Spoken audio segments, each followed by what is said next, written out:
welcome to ADD Masterminds, the chimpocalypse version, or what is it?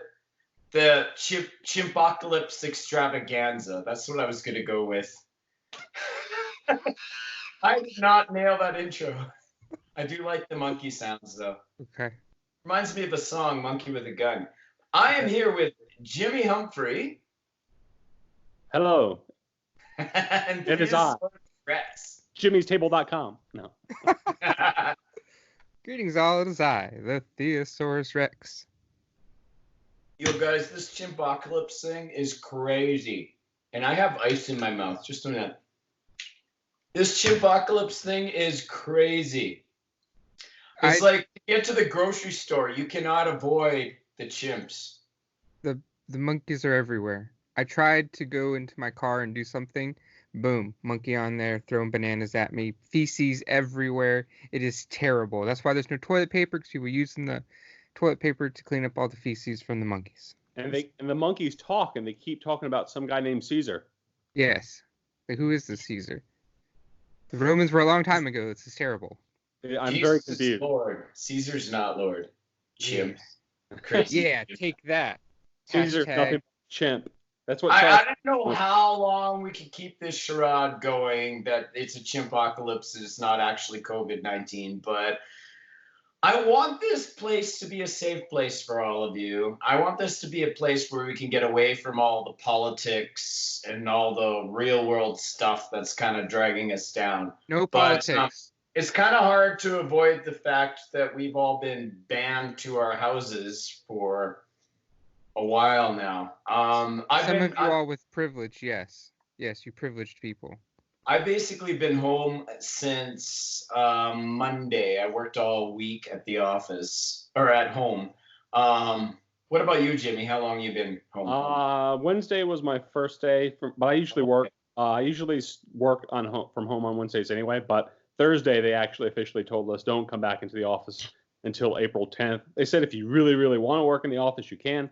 But if not, we recommend you just come and get some of your monitors and your what's the little thing the laptop clicks into? Docking station. Yeah, the docking station. Just come get your docking station, your keyboard, your mice, and any extra monitors you want to use at home, and just bring it home. I'm like, wow, that's real serious. They usually don't let us bring those peripherals home. They just usually let me bring my laptop home. So peripherals.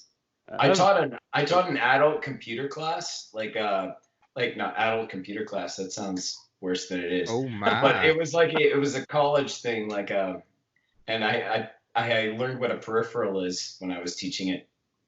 It's like stuff that goes with your computer. Did it have male or female parts? No. Hey, so you said until August 10th. So you guys actually have an end date for this? April 10th is the date they revisit it. Oh, okay. I see. So the chimpocalypse is over April 10th. Yeah. We have a date. What's her name from whatever news station that was saying, we need an end date? And people were like, Karen wants to talk to COVID-19's manager. Anyways, I won't mention her name because that would get political. Okay, so what about you, Theo? You are working retail, so do you still have to go into work? Yes, I got home about 2 hours ago. Wow. Yay! And then I'll be going back to work in the morning. Yay! Hooray! How are you feeling? Well, today there was a time where a gentleman walked in and was like, hello, I'm looking right on me. I'm just like, oh my God, why are you here? Get away from me. Oh, wow. I've had 2 times where I've had to literally stop myself from making a comment because people are dumb. I have lost faith in humanity. It is hard to keep faith in humanity right now. Like, the crazy thing for me is we were always saying, because our society's so divided, it was like if we had something that happened where we all had a common enemy, we would unite. You know what? No. Nope. No, it's not happening, guys.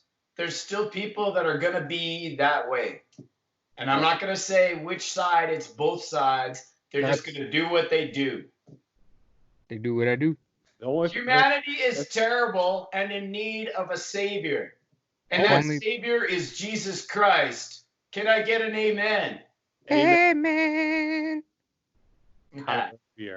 So why are some people in hardcore denial mode about the possible ramifications of coronavirus?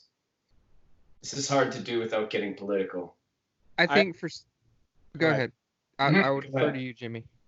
Well, it was my thing that I put up there. No. Touche. Well, I've been kind of concerned about it because I have some friends, educated people. Like one of them's a college professor who's got like a grad degree in like sociology and stuff, so he understands things about statistics, and I need not lecture him on those sort of things. And another friend and his wife is a nurse, and they are like hardcore denial, upset about it. But they're not the only people I know that way. Like there are some other people I know. Some of them are like tend to be independent contractor types, and people who might be, I guess you could say, have more on the line financially if this thing really goes south, because nobody's going to come get their kitchen remodeled if the economy's gone down the pooper. So a lot of it is wishful thinking. Yeah. It's like this better not, because I mean, obviously we are purposely tanking the economy. Really, like we're knowingly tanking the economy in order to save us from a large amount of casualties. I think like the estimate was like it would be, was it 1 million or 2 million Americans that would die? Yeah, lowest like 1 to 4 or something like that, depending on who you ask. Yeah. I don't know. It's hard. It's funny, like when you have to face a situation like this and you're like, should we do the status quo or should we do something different? And I remember one time I heard a pastor talking about Esther. And Esther, actually, we'll get into The Bachelor later. It's kind of similar. But Esther, yeah, come on. Can I get an amen? Amen. Esther, she was given a choice. You can either come forward and say, look, my people, the Jews, are being, threatened by your edict, king. And so like it would threaten her life to come forward to the king and say, your edict is threatening my people. Or she could have done nothing.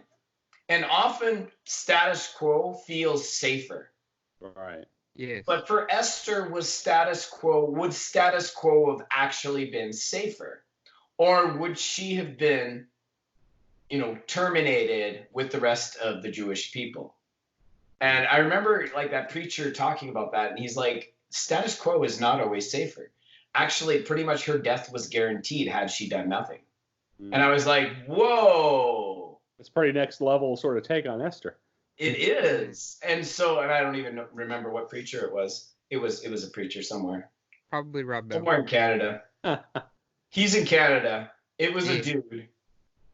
Yeah. Anyways. So, I mean, like, there's kind of this mistaken idea that if we just stay with our normal life, that's safer. But predictions were normal life was not going to be safer. And it's been a bipartisan effort to say, we got to do something drastic here. Right. Yet there's still people that are denying it and saying this is all fake. And yeah, I don't know what to do with that. What I thought was really interesting, there were the spring breakers, these kids that were like saying, oh, no, we YOLO. I know Babylon Bee made a post about them putting YOLO in the sand, right? But these kids were like saying, no, I'm still going to party. We got to live. I don't know if they said you only live once, but now that's stuck in my head. Thank you, Babylon Bee. But a guy, Science Mike, who's a very progressive guy. His book is great. I don't know if you've read it, but it's like Finding God in the Waves. Oh, that sounds He's got interesting. a new book coming out, but it's basically talking about how he basically became a closet atheist. And then he turned it around when he met Rob Bell. Yeah. There's a whole story there. But so Science Mike is very much an empath. And so when he read about these spring breakers, he's like, oh, you know what's happening? He's like, we're all going through this grieving process, and there are different stages to grief. And those young people, I keep wanting to say kids because I'm so old, but yeah. It's better than what you messaged me about boomers. Yeah. We won't get into that. But he was saying, like, where was I going with this? Okay, there's 5 stages of grief anyways. Yeah. I'm actually going to be talking to Emmanuel Marsh about this on Monday. He's not a grief counselor, but he is a counselor, so I thought it'd be kind of fun to go kind of surfacey with this. But it definitely makes me think, like, some people's, they're manifesting, they're like already grieving over what's to come and denial. Some of them are just, you know, we're in the isolation phase right now. We're hunkered down in our homes. Yeah. You know? But yeah, it definitely seems that way, that they're maybe just manifesting it with hard denial. Well, and I mean, the big thing is, like, we can't force them to be where we are. And I think I'm very much in the acceptance stage. Like, I don't really understand what's going on, but I am accepting that everything's changing right now. Right. And what's happened to me too is that my contract with the big oil company I'm working for ends at the end of this week. Oh. And then I go back to consulting. I work for a consulting company, but there's no jobs lined up for the consulting company that are still solid because things just keep getting canceled due to COVID-19. And so I don't really know what happens after this week, like what I'm doing. I might be off for a bit. Hopefully with pay, we'll see. But so already I was kind of ready for a change. Like, I knew a change was coming, but this is like a much more drastic change than what I thought. So I think it's moved me to acceptance pretty quick. But I am pretty quick to go to acceptance. I'm a very adaptable kind of person, but that's a problem because I don't take the time to be sad about it, right? And so it's like when my cat Canuck died in the summer, my kids were like super upset, and I was kind of like, all right, what's next? And then, you know, I'd have a moment where I'm just sitting there, I'm like, oh, I'm not going to be able to, like, cheer on Canuck when he fights with the other cat. I would always say, kill him, Canuck, and I miss saying that. But I mean, there were just like little things like that, yeah, because I didn't like the other cat. Now I like the other cat. I don't like the bunny, but that's a whole dynamic in our house.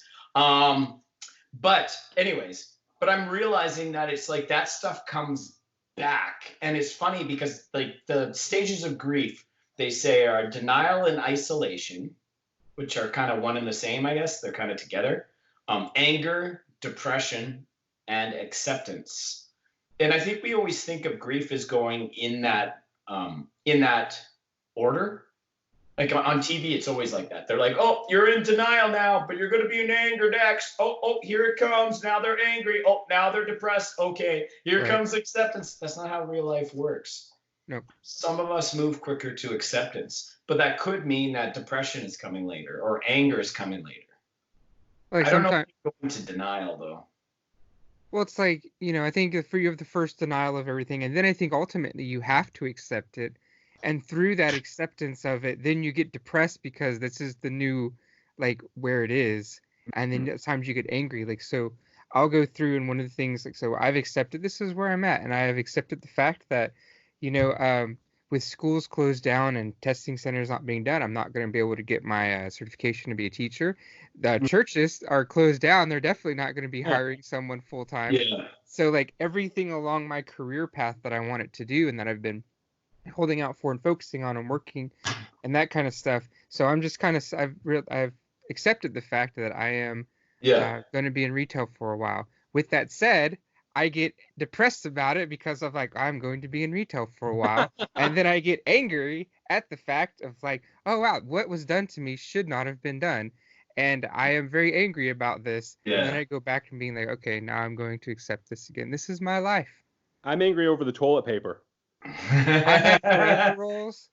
I ordered back in December. I got a year's supply of toilet paper for only $60. You know, I'm good. I have a case in my house that we bought like months ago. I'm gonna go take a roll or two and just like TP my front yard and see if I can't get on the news or something. Well, that would be a good idea. Do it. Do it. And I'll put a jimmystable.com poster sign in my front yard so everybody knows. Yeah, or yeah, Check have your her like privilege, Jimmy.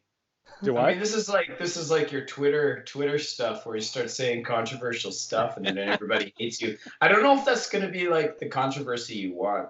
Right. Probably. you make it a fake hate crime where like you say jimmystable.com is stupid. Right. And then it's like, I don't know why they did this. I guess they thought that my website, jimmystable.com, was stupid. It must have been my podcast that I put out weekly. Well, you got to Remember turn when, yourself into the victim whenever possible. Yeah. There you go. Hey, so I forgot one stage. There's bargaining, but we'll get into that on my Wax Museum podcast. I look forward to that episode. I think Emmanuel will have a great,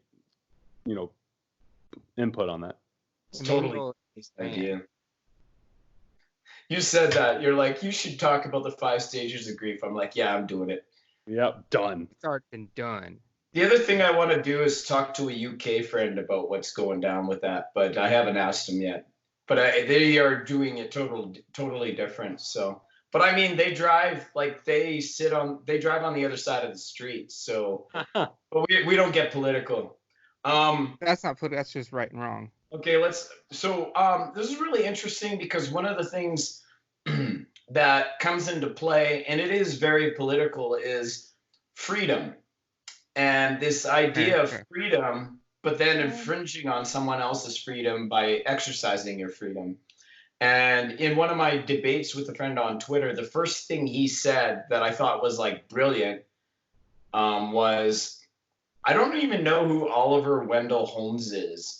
But he said, Oliver Wendell Holmes said, my right to swing my fist ends where another man's nose begins. And I just thought this was such a profound thing to say. Now, I think like where it gets political is where we decide that fist ends and where the nose begins. Right. And in debate with my friend, he was just like, well, it's obvious when you're hitting someone's nose. And I'm like, is it though? Like, cue the like Thor, is it though? Because it's, you know what I mean? Because like if we don't even play this out politically, let's just say within relationship, Jimmy, with your wife, and you say something hurtful, do you still have the right to decide where your fist ends and her nose begins? Right. You know what I mean? Like, it's like, and I mean, like, on the flip side, she could just be like, you come home and you're like, hello, honey. What do you mean, hello, honey? It's like, oh. Say my name, say my name. No. Yeah, exactly. Yeah. And so, I mean, like, I think, like, if you're able to look at this and adhere to, my mantra of like, don't be quick to offend, don't be quick to be offended. I think if you can couple it that way, hopefully that works. Because I mean, this is madness. Like in our society, we've got people who are saying, no, I can say whatever I want, and you're just got to toughen up. And I'm like, okay, like politically, I'm not going to touch that on this podcast, but interpersonally, that's a terrible way to be. Right. Especially if you're supposed to be a Christian witness to people. You got to say to people, no, you need to toughen up. Well, I think part of that goes, just for the record, Oliver Wendell Holmes Jr. was a former Associate Justice of the Supreme Court and former Chief Justice. Well, there you go. Yes, and he used that phrase in one of his decisions. We're not getting political, so we can't talk about what it was. I love that. That's so great. But I think part of where it comes into, and we're kind of jumping up, I want to jump down just a minute, that goes down into the everything is permissible, but not everything is beneficial that Paul talked about. Yeah. So yeah, in the U.S., I have the freedom to go to whatever store I want, and I can sit down and I can cough on people. But that doesn't mean that I should do that. Freedom! Yes. And like I posted about like, Rita, hey guys, if you don't have to do this, then you shouldn't go to the store. Don't go to the store for just like stupid stuff that you could anyway. And someone was like, I thought you were conservative.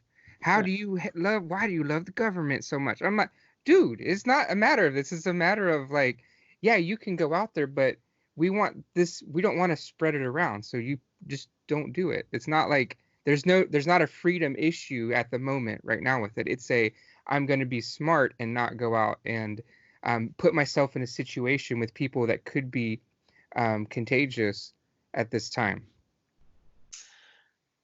Well, and part of me wonders, like, will we be held accountable for the people that die due to our irresponsibility?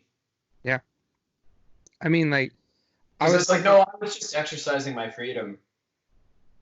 Well, I was talking to a friend of mine. He went to the gun range, and I was like, "Why are you going to the gun range?" And he was like, "Well, because we can do that, and I'm not sick, and I might get sick at some point." And I was like, "Yeah, but you get there, and let's say that somebody uses that same logic, goes there, they get someone who works at the gun range sick, and then that person goes home, their kid goes and talks to somebody else, which they get it, and then that person is taking care of their elderly parents or whatever, and then they get it and die." So I don't think you should be so concerned about that you don't do anything and you starve and all that kind of stuff. But you take into account, like, yeah, your actions could have consequences and you may never know what they are. I think that's so true, especially when it comes, like you see when politicians and stuff are, debating about how to proceed with these issues. And part of me is like, wait a second, that first thing you want to do might be good. And it may even sound great, but what's the second step? What's the third step? What is the end game here? Because you can't just think about the immediate next action and just like take the action without any thought whatsoever about what comes after that and what's the repercussions of that. And I think that's a lot of people are really losing their minds, whether they are, pro whatever the government's doing or against it, or whether they're, believing this is going to be the apocalypse, or whether they're going to be a skeptic, is that a lot of people aren't thinking about what happens after we do this. Well, and I think part of this too, like there was a petition going around saying, they want people to freeze rent, like basically say that landlords cannot demand rent from people that can't afford it. Right. And it's like, and it was so funny because I'm like reading this, it's like a local post in Airdrie, the community I live in. And I start looking down the comments and there's a person who's like, I'm a landlord. I'm not signing this. Like, this is stupid.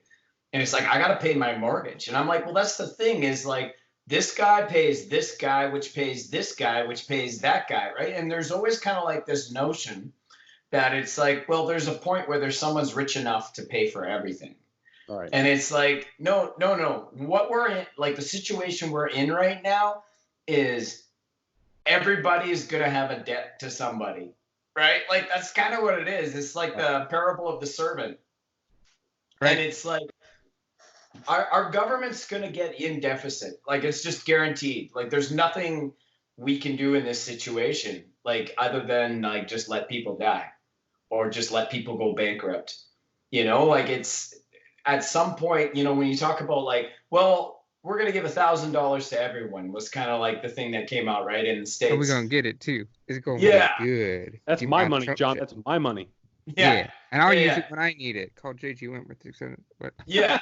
And so, I mean, like, that's kind of, I mean, and it's like everybody, what's really interesting about this is that everybody is kind of like not going along with their political ideology right now. They're just doing what seems right.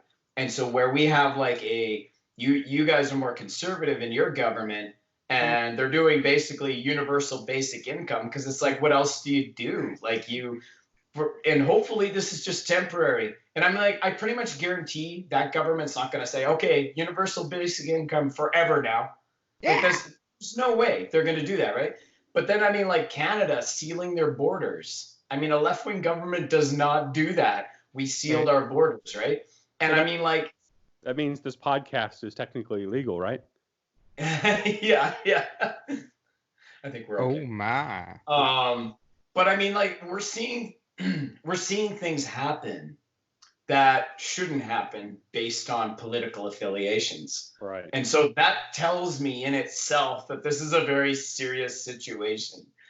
Now, I mean, are our governments doing the right thing? I don't know. But I mean, like, it doesn't make sense for me to cause discord over all of this. Like, it's like we're all stuck in our houses. I mean, my only option is to just exercise my freedom and go cough on the person in retail, right? Wow, what a terrible decision you would make. Yeah. Well, yeah, and I'm just like, that makes no sense because I mean, the nose and the fist thing, right? Yeah. Well, if all the retailers get sick, then you can just walk in the store and you don't have to pay for anything anymore. We're all zombies, right? Everybody's a zombie. It doesn't matter. I keep thinking of zombies. Well, and that's like one of the things. Like I had to have a talk with my assistant manager because I don't want to mess with my manager about this. Yeah. But like I am like my manager. His wife has cancer, and he's taking care of his mom, who is having a lot of issues. One of the guys, and it stands, one security people is taking care of his elderly parents, and it's like, our store being open is causing problems. Yeah. Like, he's going to be here. What if he gets sick and all this other kind of stuff? And my assistant manager. I'm so surprised it's still open. That's crazy.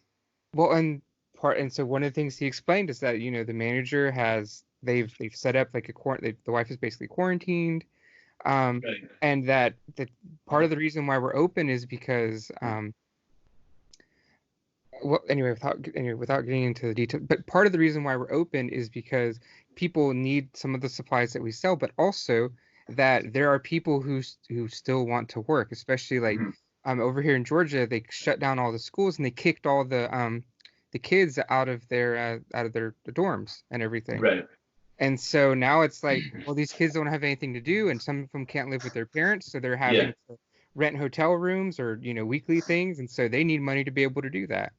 And there's so much stuff going. Just kind of like what you're talking about with Jimmy, what you're talking about with the second and third step. And so it's just like I legit don't know what the moral thing to do is, except I, who am not as at risk and whose parents are not as at risk, I think I have a moral duty to go in so that these other people don't have to. Yeah. It's a really interesting thing, and I've really been struggling and wrestling with that on top of all the other things I've been struggling and wrestling with. But I'm wrestling with so much. I know, and I'm there too. Like, there's so much going on, but it's like my top thing is like, I don't want people to die. It's just like, what do we need to do to stop people from dying? Exactly. But it's like, I think of this like all the time in the realm I work in, industrial hygiene. And so let's say there is something like deadly in the air, well, there is. But I'm like, okay, now you need to wear a white suit all day and you need to wear a respirator. And let's say that respirator infringes on your ears and you're not able to hear. Yeah. But you also have heat stress. But we're protecting you from this deadly virus. You know what I mean? Right. And it's like when you solve one problem, you can create another problem. And I think that's what you're talking about, is that like people aren't thinking about the secondary risk that's being caused by the primary control. Yeah. Right? Well, like here's the scenario for me is that with the hospitals starting to say, okay, only essential medical conditions will be addressed by us. Right. Well, that becomes kind of an issue for a couple of folks in my family, like my father-in-law.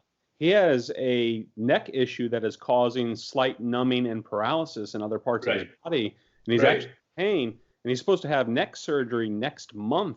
And then have 2 or 3 days in the hospital following this surgery because they're going to stick a steel rod in his neck to keep his vertebrae or whatever from kind of pinching his spinal cord, which is causing this numbness and paralysis and pain in his body.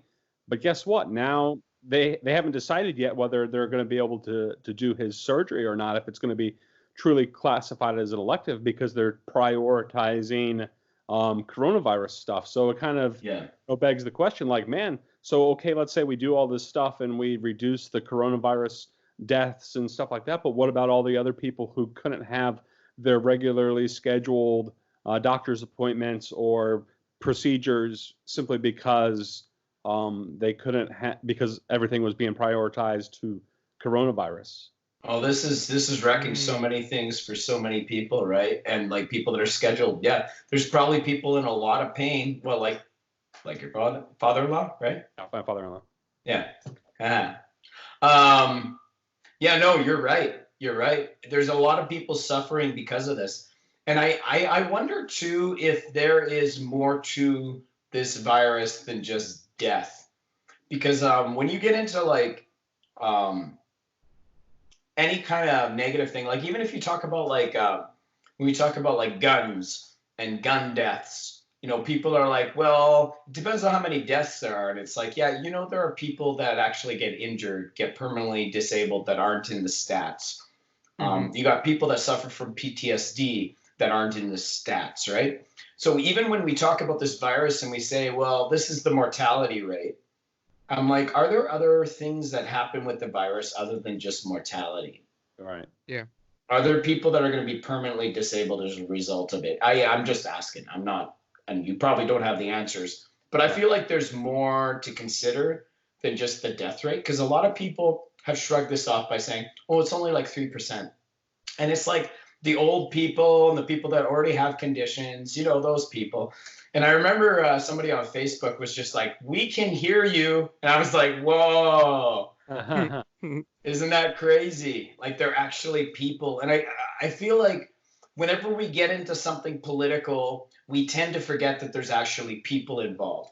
And so like even with this, Jimmy, when people are like saying, no, we're dealing with coronavirus, which is deadly. So anything that's not really deadly, like that's okay. You can live with it. And your father-in-law is like, I can't.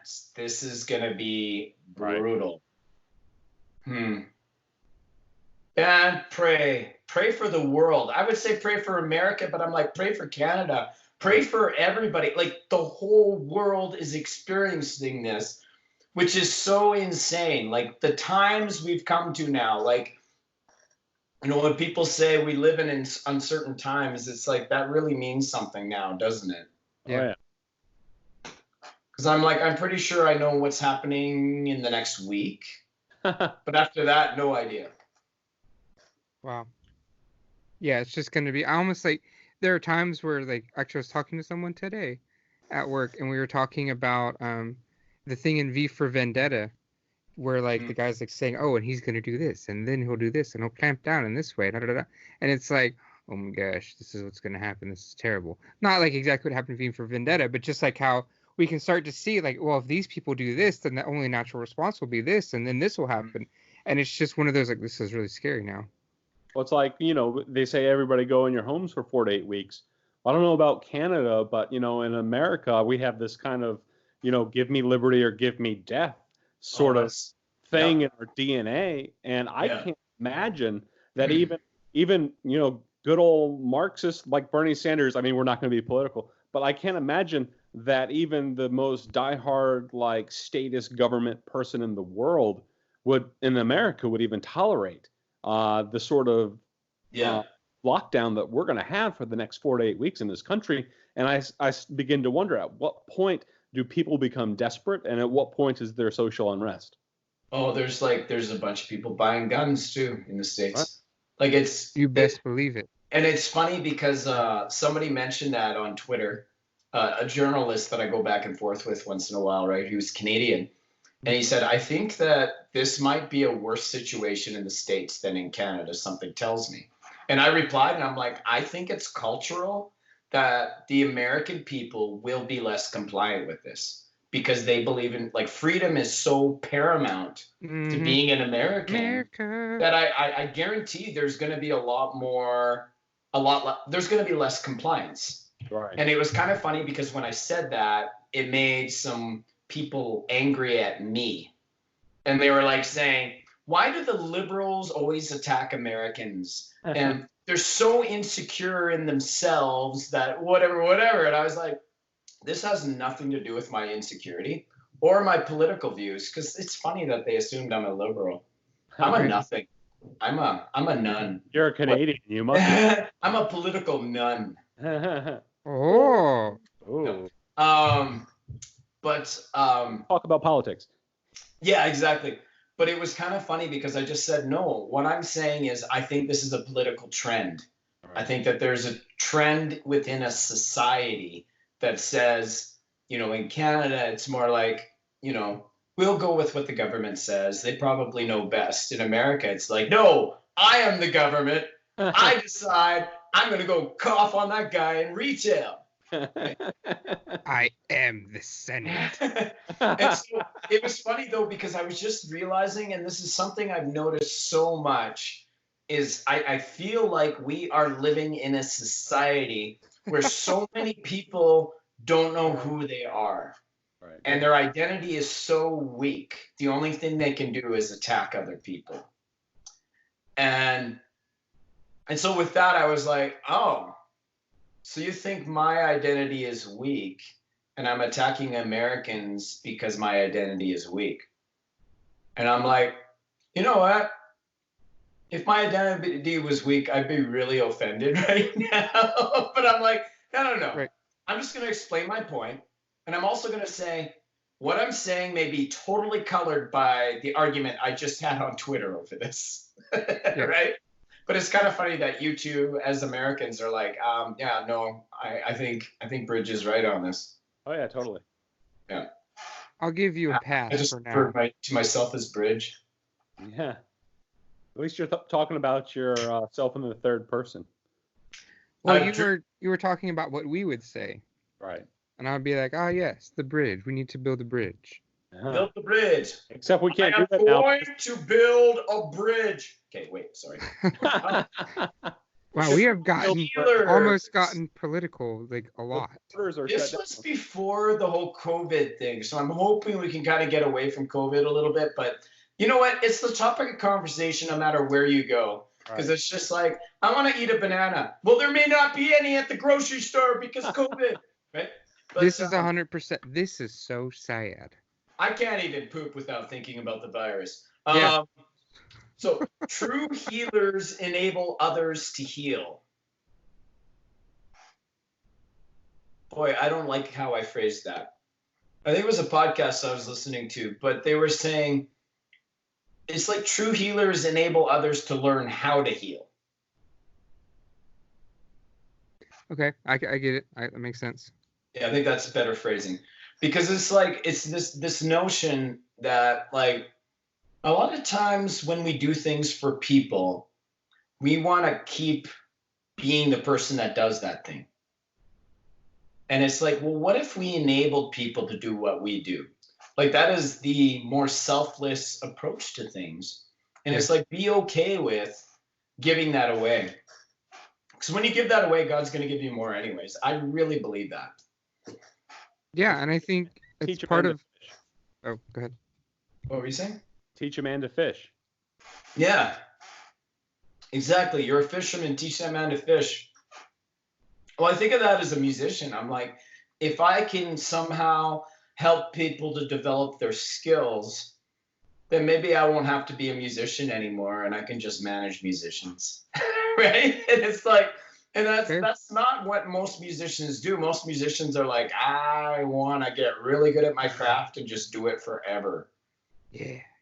I actually auditioned for my worship team at my church because I knew they needed bass players like really badly, right? And so I auditioned, and maybe I talked too much during the audition, which is funny. I played bass, and then, I'm like, yeah. So, I mean, like, I just want to be here for you guys. I want to play for you guys. But I mean, like, it's not, one of those things where I'm going to want to be on it, twice a month or anything like that, or once a month.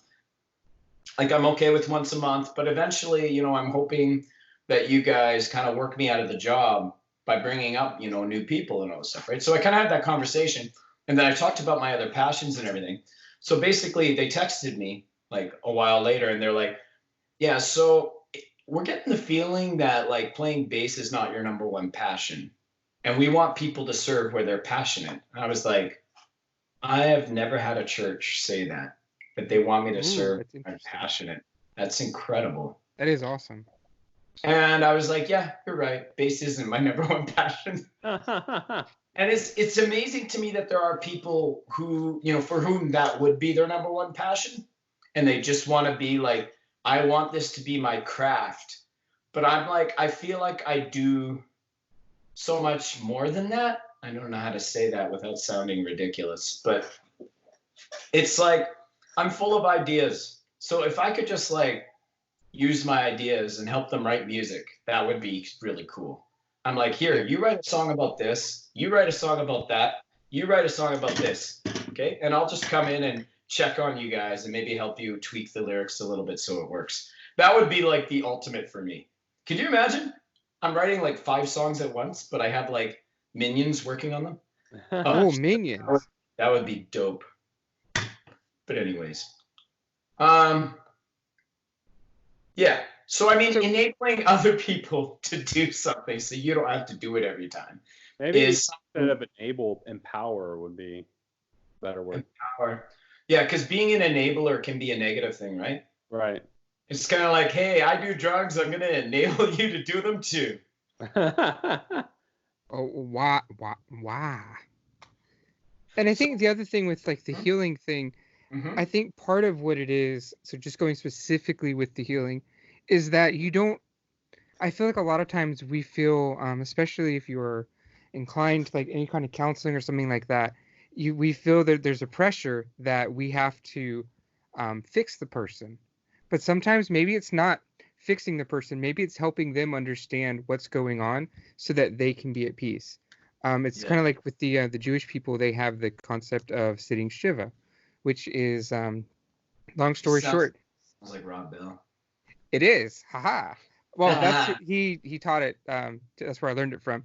But I've talked to Jewish people, so it is a legit thing. But it's the idea that like when someone is crying, like if someone like has loss and they're grieving and whatnot, then you sit and you grieve with them, and that may be just sitting there doing nothing. That may be laughing while they're laughing. That may be talking while they're talking. You know, whatever it is, you just go and you be there for them. And I think that's part of the way. That's how we help people heal. It's not providing all the correct answers all the time. It's not going there and fixing up all their problems. Sometimes it's equipping them to be able to do it themselves, but other times it's just like, hey, you know, I'm here to help you in whatever way you need to. And that's so I think there's a lot of truth with that.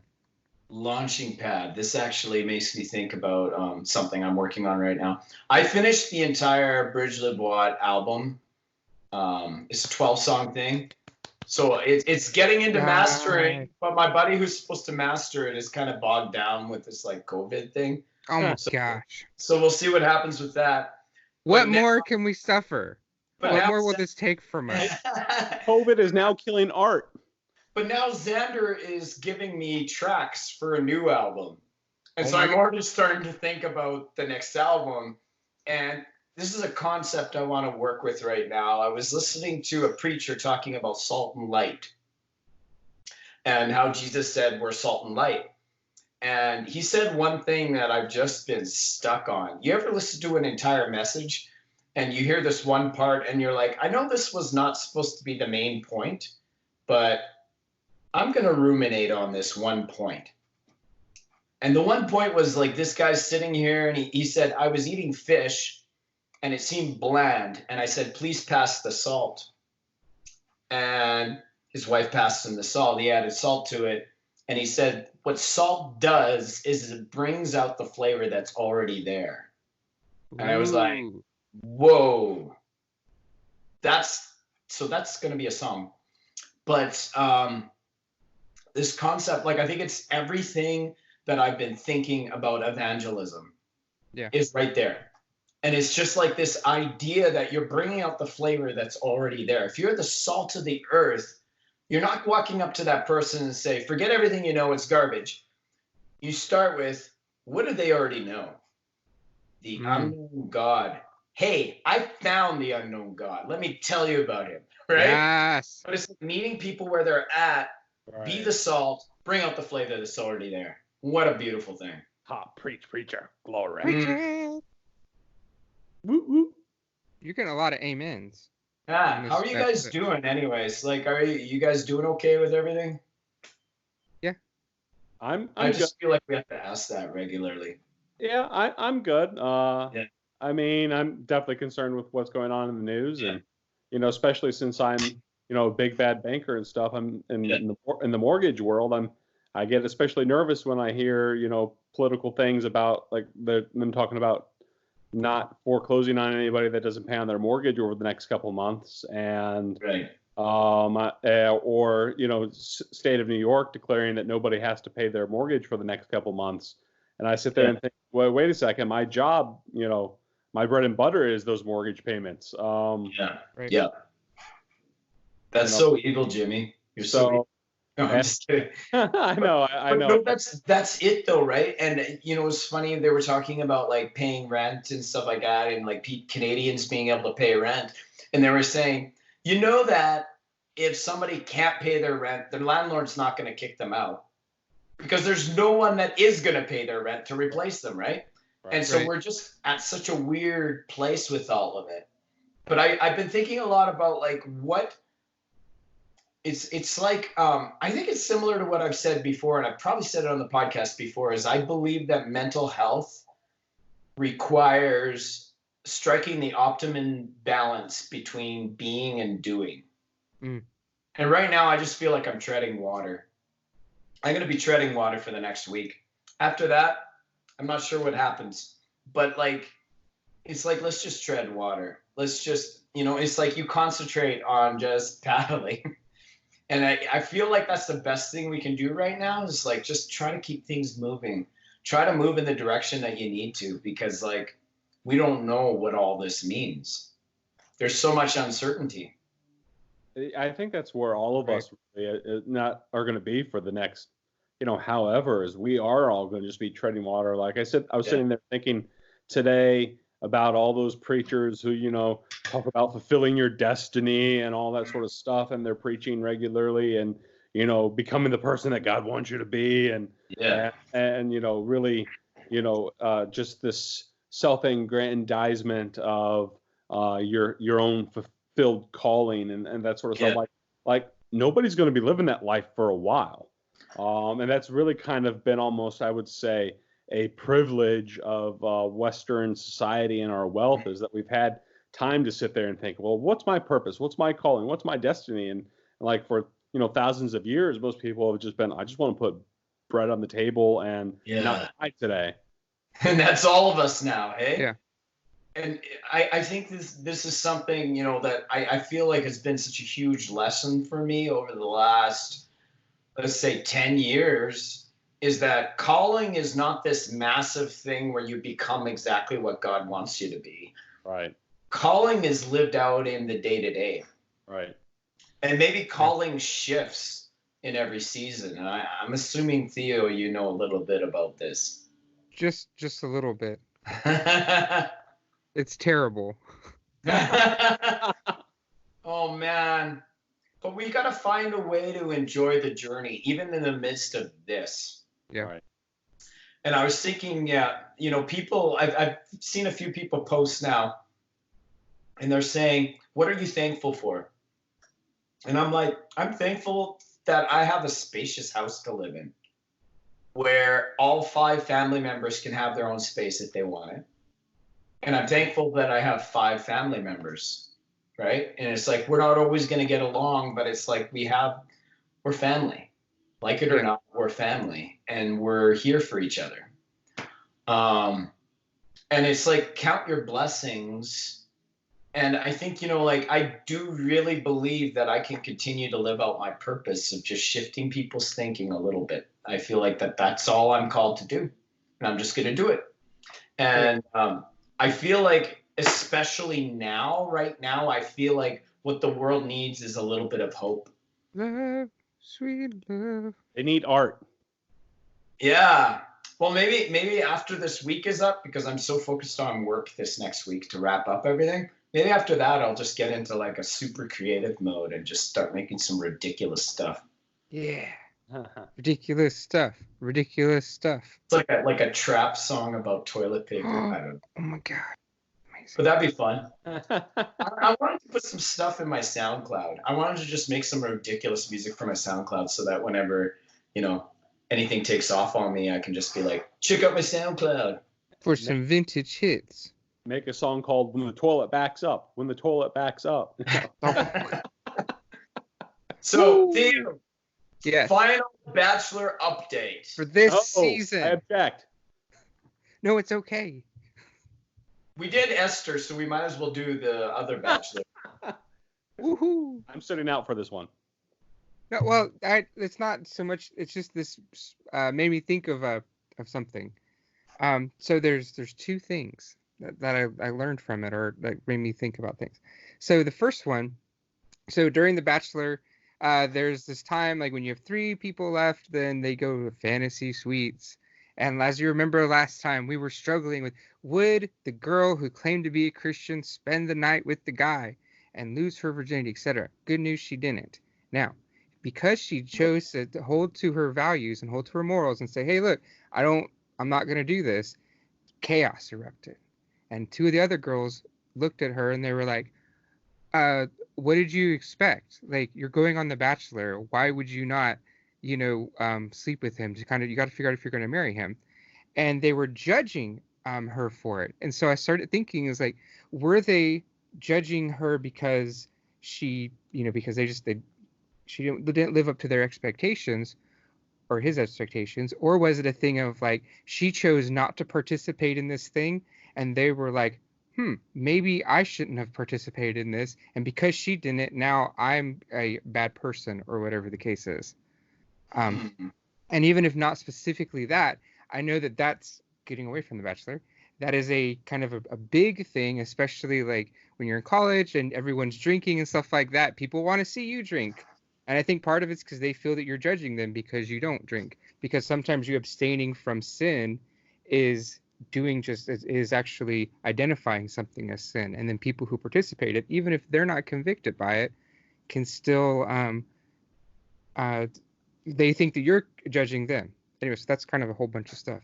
Thoughts? I wonder, like I keep thinking of like vegan syndrome with this. You know what I mean? It's like, yeah, no, I can't eat that. And it's like, I hate that person. I want to punch them in the face. I not me personally, but like there are people who get enraged by that, right? Because it's like, okay, yeah, we get it. You're vegan. Yes. We get it, girl on The Bachelor. You're a vegan. Wow. Why are you so angry? It was funny in my family when we were like reading the Mary and Joseph story, about the little gaffer, whatever his name is. Yeah. They were like, Mary was still a vegan. That's what they would say. We were just like joking about it. So it kind of plays in well to the Howie humor there. Yes. But yeah, I wonder if part of it is vegan syndrome, because I don't know how much our society, I think our society thinks that to not express yourself sexually is repressive. Mm-hmm. And so they want to liberate this girl. Yeah. But they also feel like she's judging them. I don't think they are seeing it as, I feel guilty now that I did the wild monkey dance with this chimpanzee. At the chimpocalypse? At the chimpocalypse. Oh my goodness. At the chimpocalypse. It's like at the disco. At the chimpocalypse. I don't know. That's a song. That'll be a song I'll have to do. At the chimpocalypse? At the chimpocalypse. So, Jimmy, let me ask you. I'm going to draw you into this topic. So, the reason I target you more so than Bridge is because Bridge is a contractor. He doesn't have like that whole work culture thing. So, like, are there things like when you, like for Christmas parties at your larger corporation thing that you go to and whatnot, where you don't participate in some of the things, or have you been in a situation where you're not participating in some of the things and then the people are upset or they try to get you to do stuff or talk a certain way or whatever? Come on, Jimmy, do some blow. When I was in student government in college, when I was going to the community college, I got invited to a house party after some event in which the president of the Student Government Association was just having a get-together with all the student government reps at his apartment, and I was the only one not drinking. And I just said, "Oh, do you have a Coke? I'll have a Coke." And they were like, "Yeah, sure, we got a Coke." And so I got a Coke, and I had to go use the restroom, so I put my drink down and came back, and I took a swig of what was remaining of my Coke, and somebody had spiked the drink, and I instantly spit it out. And that happened to me. Right, and I looked at everybody. I was like, "Not cool, guys, not cool," and that upset some folks. Like they're like, "Man, Humphrey, you're just a real stick in the mud, aren't you? Aren't you a goody little two shoes sort of person? Or why are you judging us for drinking, underage?" Yeah. Yeah. Is that a religious thing for you, like not drinking? Well, I mean, I wasn't 21 yet, so it was. Oh, okay. Yeah, it was technically illegal. No, I occasionally partake of the multiple spirits that God has given us. I do not partake. Nor do I. Very, very. I'm a good Christian. I mean, if I have a 6-pack in my fridge, it'll take probably the better part of half a year before it's disappeared. So. Makes sense. Jimmy has a 6-pack. Can that be the title for this episode? Like Homer Simpson. Let's make that the title. That's better than chimpocalypse. Jimmy has a 6-pack like Homer Simpson, Almost. But I'll probably use more beer to like make onion rings or something. Yes. I will. Hey Jimmy, can you show us your 6-pack? It would look like the truffle shuffle from Goonies. So let's just leave it. No. I was talking about the one in the fridge. Oh no! I wouldn't want to cause my lesser brothers to stumble. Oh, okay. I think I'd be lesser.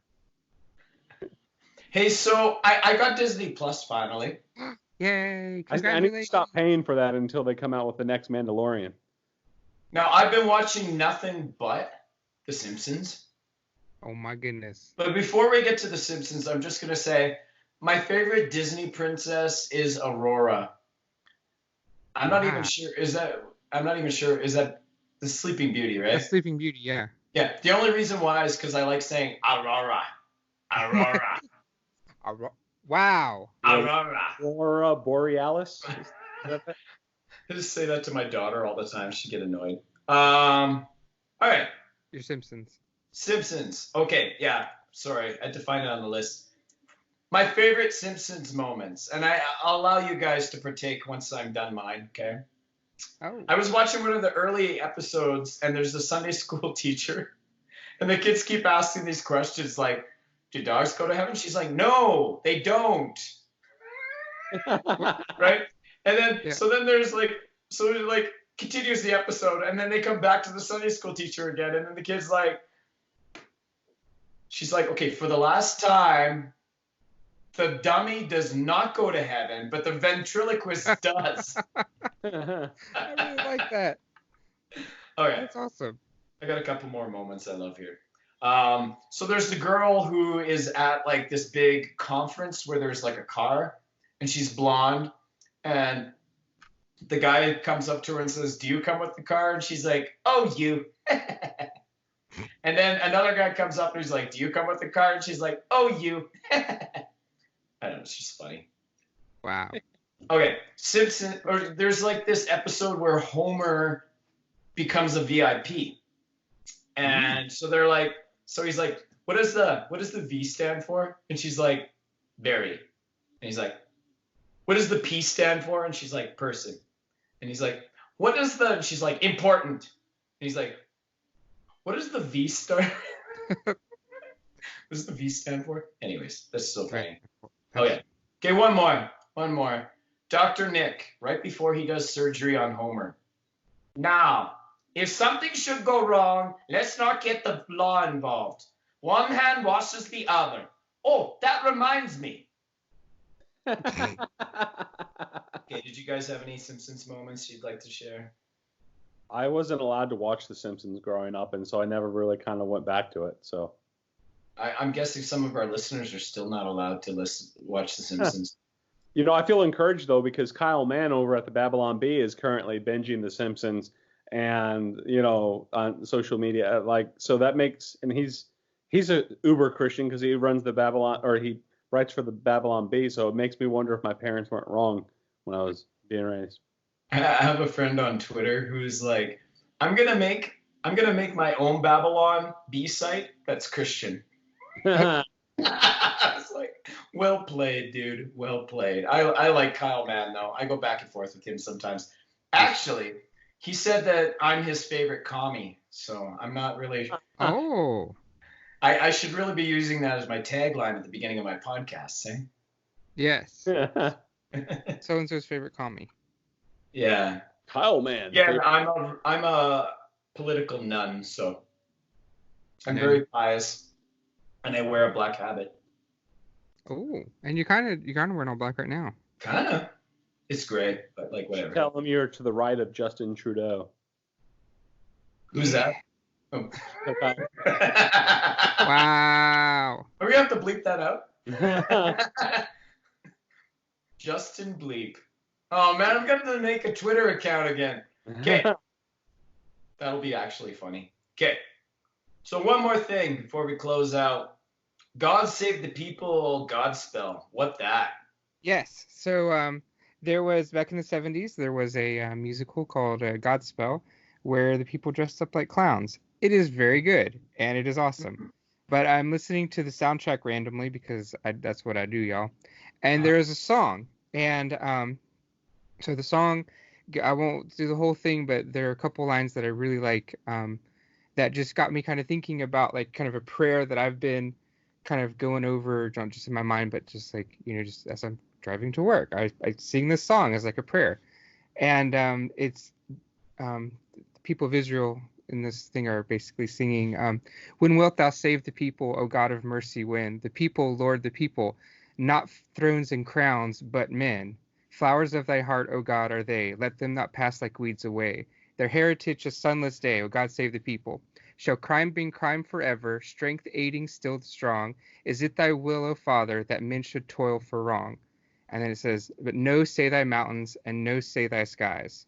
Man's clouded sun shall brightly rise, and songs be heard instead of sighs. Let God save the people. And it's just like, it's really poetic, and it's really just like, it's like, God, let's save the people here. Yeah. Let's not focus on we don't care about the governments. We don't care about the set of things. Yeah. And then the fact it says, where it's like, so crime being crime forever, strength aiding still the strong, shall men toil for wrong. And it's the mountains that say no. It's the skies that say no, because creation in and of itself it says the truth of the God that is there and the God that cares about us and the God that set everything in place for us. And he's not going to abandon us in this time with viruses, with chimpanzee attacks and everything. And it's such a beautiful kind of picture. And so it's just been a really cool thing. And I wanted to encourage people with that, and then also share that with y'all as well. So God save the people. Yeah. And it's done like all 70s thing. If I said God save the Queen, is that political? We're not British, so I guess it's okay. I think, like God save the Queen, you think about that, and it's like to say God save the people. It's like flipping it on its head, isn't it? Yeah. I think so in some ways. I think that's what it's, because it says not thrones and crowns, but men. So, what that makes me think about, though, is like we often say the people in the government. The government is made up of people, right? Like they're not robots. Yeah. And so, I mean, it's the same thing when people talk about the media, they forget they're people. I'm just going to read something I tweeted today. I know I said we're done, but I'm just going to read this because I thought it didn't get any traction at all. Oh, no. But I'm going to say this. We are the media. We want to be heard. We are impoverished, dependent on government assistance. We are the fearful. We want secure borders. We are irrational, governed by our emotional state. We are humanity. We need love. We need hope. I am praying for us all. Help us, Lord. Help us to see that we are one. Help us to bring healing to our society. Help us to love each other as you intended. End this virus. Begin a new awakening. I'll dig it. I'm going to close with that. Mic drop. Lots of love, everybody. It just occurred to me we should have been very sensitive about this episode is since this is recording video, right? Yeah. We should have been very sensitive about touching our faces, because I realized that at one point I was picking some dinner out of my beard, and I was like, oh, I'm not supposed to touch my face. You're not supposed to touch your face, John. Get your hands away from your face. Like we should have made this a game to see who could not touch their face the least. I win. My arms aren't long enough. I'm pretty sure face touching, it's like mainly if you don't touch your mouth or your eyes. Mm. My hands aren't long enough to do that, so it doesn't matter. Or arms aren't long enough to do that, so it doesn't really matter. I win. But anyways, don't touch your face. Wash your hands. Don't drop the Love soap. everybody. Wipe your butt. No. What? That's why we're buying all that toilet paper, isn't it? Love all the people. Love God. Love others. That's right. Good stuff. Goodbye.